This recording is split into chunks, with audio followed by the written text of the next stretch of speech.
Repórter Delvin. 14 minutos restando para as 8, 10,6 a temperatura.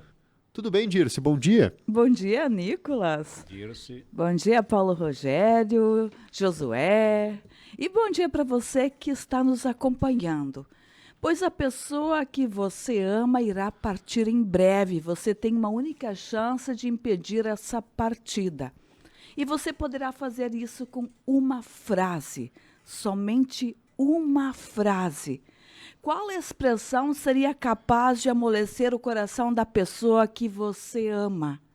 Qual é o dizer que caracteriza algo muito singular da relação de vocês? Pois eu respondi à provocação quando participei de uma oficina de escrita do escritor Fabrício Carpinejar. Éramos 12 alunos e a ideia consistia em cada um escrever a sua frase no quadro, uma embaixo da outra. No final, ficou uma poesia composta de expressões soltas e que juntas criavam um conteúdo poético. Assim que eu recebi a provocação, eu pensei um pouco e eu escrevi: tenho medo de temporal. Diante disso, meu esposo não partiria de jeito nenhum. Ele jamais me abandonaria depois de ouvir a frase que contém um dos maiores medos que eu tenho na vida e que trago na vida e que talvez nem tenha uma explicação muito clara. O interessante é que ele não se preocupa em fechar uma única janela quando ameaça de dar uma tempestade. Quem faz o roteiro de conferência sempre sou eu. Contudo, a presença dele é um guarda-costas da minha coragem, o parapeito dos meus pavores climáticos. E eu fiquei pensando, então, onde nós colocamos o outro na nossa vida. Na verdade, nós também ocupamos na vida do outro aquilo que ele nos autoriza a ser, mesmo que nem sempre saibamos disso, né? O medo de temporal eu trago da infância. Na casa de madeira, pelas frestas, a gente podia ver em dias de chuvas e trovoadas os raios atingindo o nosso mato de eucalipto. Não podia ser mais assustador.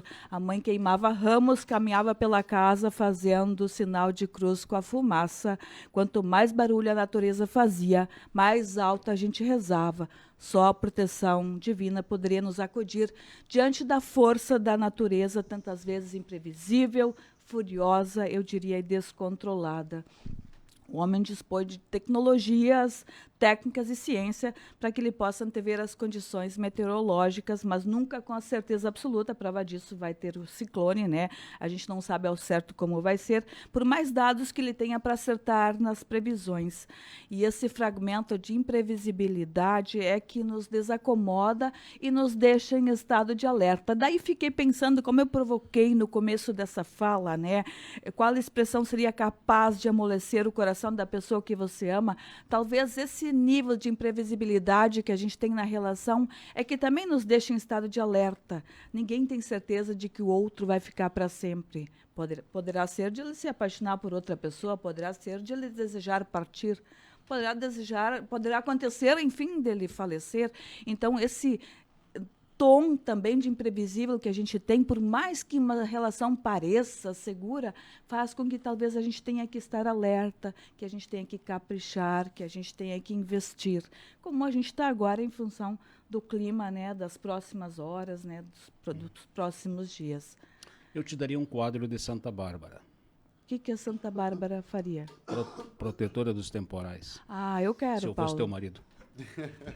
Mas eu vou gostar de ganhar de um amigo também.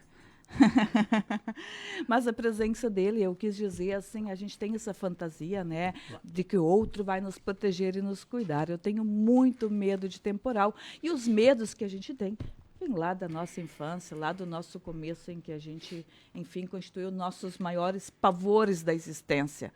E quando eu falo que o marido, então, é companhia, é porque também, quando a gente convive com alguém, como é importante tu reconhecer quais são os maiores medos dessa pessoa, que sejam de ordem emocional, que sejam coisas de fato reais do cotidiano, mas que tu possa ser companhia desse outro. Não só medos, mas a questão de fraquezas e positividade. Isso, Paulo. São dois pontos inversos, mas importantes, que haja um conhecimento mútuo, né?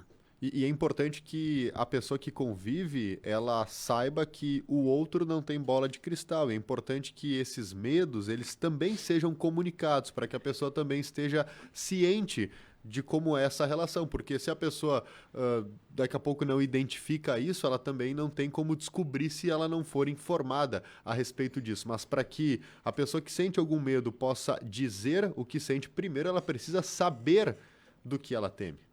Bom, essa também é uma questão, tu saber, enfim, tu ser meteorologista das tuas emoções, né? Exatamente. Que tu não vai ter o certo. O Deleuze tem uma frase muito bonita em que ele diz assim, ele faz uma observação, tá no YouTube isso, quem quiser encontrar, a verdadeira beleza do outro está no seu traço de loucura.